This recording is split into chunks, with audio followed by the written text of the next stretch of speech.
কণ্ঠনালীতে দীর্ঘদিন ক্যান্সার বাসা বেঁধেছিল, তার সঙ্গে নিউমোনিয়া। দীর্ঘ লড়াইয়ের পর মৃত্যুর কাছে হার মানলেন খ্যাতনামী হলিউড অভিনেতা ভাল কিলমার। বয়স হয়েছিল ৬৫ বছর। সদ্য প্রয়াত অভিনেতার কন্যা মার্সিডিজ কিলমার সংবাদ মাধ্যমকে জানিয়েছেন, নিউমোনিয়ার কারণে শেষের দিকে আর লড়াই চালিয়ে যেতে পারছিলেন না তার বাবা। ভাল কিলমারের বিখ্যাত ছবিগুলির মধ্যে ব্যাটম্যান ফরএভার, দ্য ডোরস সাড়া ফেলে দিয়েছিল হলিউডে। ১৯৫৯ সালে লস অ্যাঞ্জেলেসে জন্ম অভিনেতার। মাত্র ১৫ বছর বয়সে অভিনেতা তার ভাই ওয়েলসকে হারান। পরে একাধিক সাক্ষাৎকারে তিনি জানিয়েছিলেন, বেঁচে থাকলে তার ভাই প্রথম সারির পরিচালক হতে পারতেন।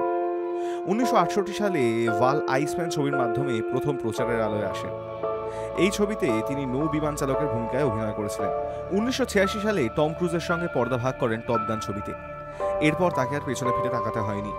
একে একে তার ঝুলিতে জড়ো হয়েছে hit, the island of doctors Moreau, the সেন্টের মতন ছবি। ১৯৮৮ সালে কিলমার বিয়ে করেন ব্রিটিশ অভিনেত্রী জোয়ান হেলিকে। ১৯৯৬ সালে বিচ্ছেদ হয় তাদের। ২০১৫ সালে কণ্ঠনালীতে ক্যান্সার ধরা পড়ে তাঁর। ২০২১ জুলাইয়ে তার জীবন নিয়ে তৈরি তথ্যচিত্র ভাল দেখানো হয় কান চলচ্চিত্র উৎসবে। সেই সময় ব্রিদিং টিউব নিয়ে প্রিমিয়ারে যোগ দিতে দেখা গিয়েছিল সদ্য প্রয়াত খ্যাতনামীকে।